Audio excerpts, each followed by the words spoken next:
Karena kalau seseorang itu menjadi perhatian orang lain, biasanya dia akan populer. Kalau dia populer, dia merasa mendapatkan keuntungan, dan keuntungan itu bisa bermacam-macam. Ada yang karena popularitas seorang bisa dengan mudah menjalankan bisnis, ada yang karena popularitas kalau dia ahli vokal, dia berharap akan banyak orang yang akan mengundang, okay. Ada yang dengan popularitas dia berharap bisa mendapatkan cewek sebanyak-banyaknya.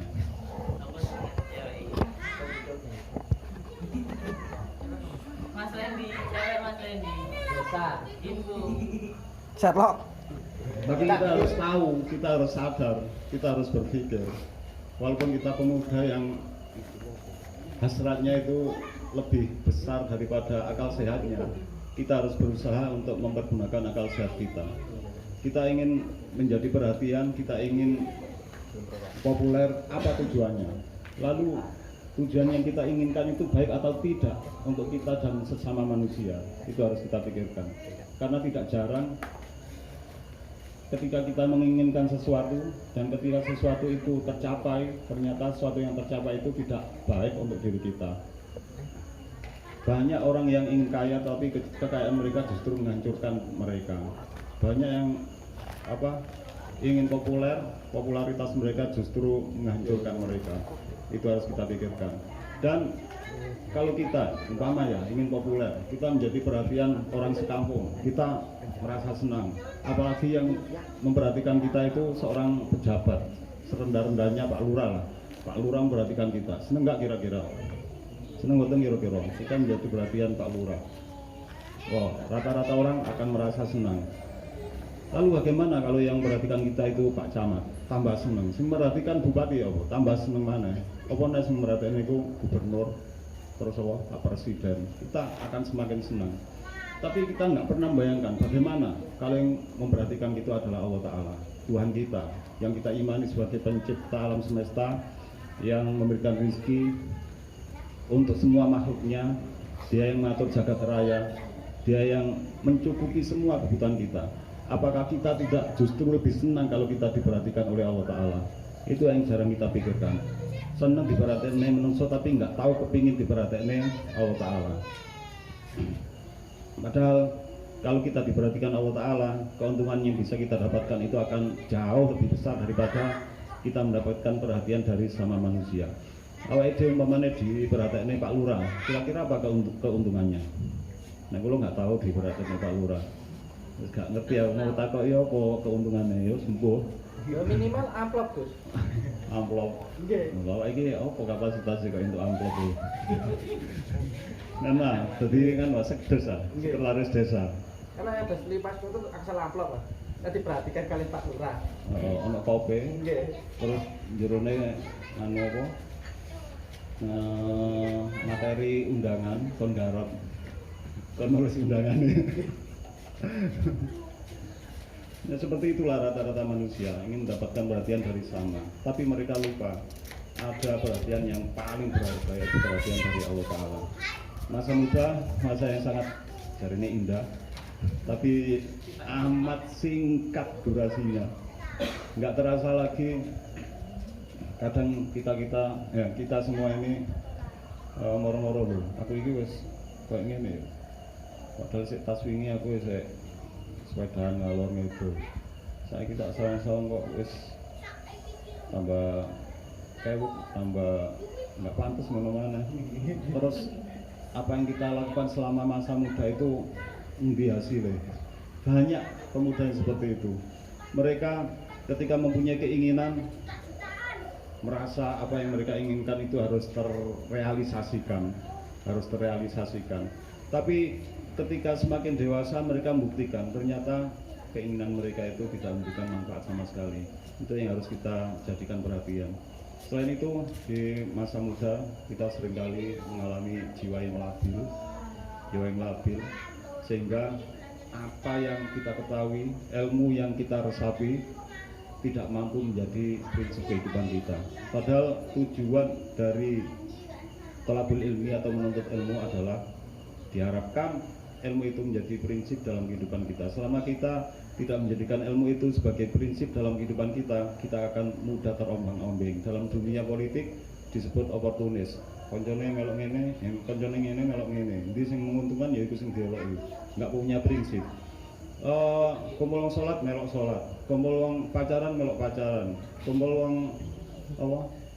Main melok main. Lah iku manusia model apa ngono iku. Itu yang harus kita latih sejak muda. Kita harus melatih diri, menata hati, meneguhkan jiwa supaya kita menjadi manusia yang punya karakter, bukan manusia yang gak jelas. Iki modelnya apa iki? Iki nek apa? Nang laut rasane dadi asin, nang daratan dadi tawar, nang apa? Kebun tebu dadi legi. Jangan jadi manusia yang seperti itu. Jadilah manusia yang sesuai dengan tujuan penciptaannya. Allah Ta'ala mengatakan mengakhlaqul jinna wal insa illa liya'budun. Aku tidak menciptakan manusia dan jin kecuali untuk mengabdikan diri kepadaku. Mengabdikan diri kepada siapa? Pada Allah Ta'ala, bukan pada yang lain. Jangan sampai kita menjadi budaknya selain Allah. Kalau menjadi budaknya Allah, memang kita diciptakan untuk menjadi hambanya yang selalu mengabdikan diri kepadanya. Lalu kalau kita diciptakan hanya untuk mengabdikan diri kepada Allah, ya apa gambarannya kira-kira? Ini setiap orang mempunyai gambaran yang berbeda-beda. Berarti kudu wiritan tok, kudu sholat tok, kudu ngaji tok. Apakah seperti itu gambaran kita? Lanjutan ya Allah. Ya? Manusia diciptakan untuk mengabdi kepada Allah Ta'ala. Lalu apa yang harus kita lakukan? Jadi dalam kehidupan ini, kalau kita tidak mengabdi, kita telah menjadi manusia yang tidak proporsional, telah menjalani kehidupan tidak sesuai peruntukannya. Ibaratnya di sepeda motor ngono digawe apa? Timbele mancing. Proporsional enggak ya kira-kira? Padahal sepeda motor itu diciptakan untuk menjadi kendaraan. Nah, sepeda motor digawe aksesoris emperane rumah. Wah, iki wong gendeng iki. Begitu pula diri kita diciptakan untuk apa kita harus tahu. Kita diciptakan untuk mengabdikan diri kepada Allah Ta'ala, bukan kepada yang lain, bukan untuk menjadi yang lain. Sehingga kalau kita melakukan sesuatu untuk selain Allah Ta'ala, artinya kita telah mengabdikan diri kepada selain Allah Ta'ala. Kita sholat, itu tujuannya apa?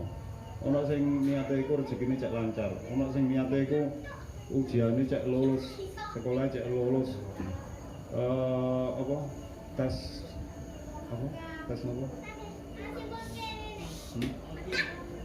Nah, ada kerja macamnya, interview cek lolos, cek diterima kerjanya. Ada yang beribadah dengan niatan seperti itu. Kalau kita melakukan ibadah dengan niatan seperti itu artinya kita melakukan ibadah tidak karena Allah Ta'ala, tetapi karena apa yang menjadi tujuan kita. Kita biasa nggak pernah sholat, umpama nggak pernah sholat. Moro-moro naksir cewek sing rajin sholat. Krono sing ditaksir iku rajin salat, awake dhewe moro-moro dadi wong sing seneng lakoni salat. Apik ora iku? Salate apik tapi atine kudu ditata. Kita sudah tahu kita diciptakan untuk mengabdikan diri kepada Allah Ta'ala. Sehingga kalau kita melakukan suatu ibadah, kita harus meniatkan ibadah yang kita lakukan itu hanya karena apa? Karena Allah Ta'ala. Terus apa? Dan dengan tujuan Allah Ta'ala. Loh, tujuannya itu cewek itu mau ya? Duduk. Karena siapa yang menjadikan hati kita, menciptakan hati kita? Yang menciptakan Allah Ta'ala. Yang menggerakkan hati kita siapa? Allah Ta'ala. Yang berikan hati kita merasakan sesuatu siapa? Juga Allah Ta'ala. Kita jatuh cinta pada cewek, siapa yang menjadikan kita seperti itu? Juga Allah Ta'ala. Ya kan?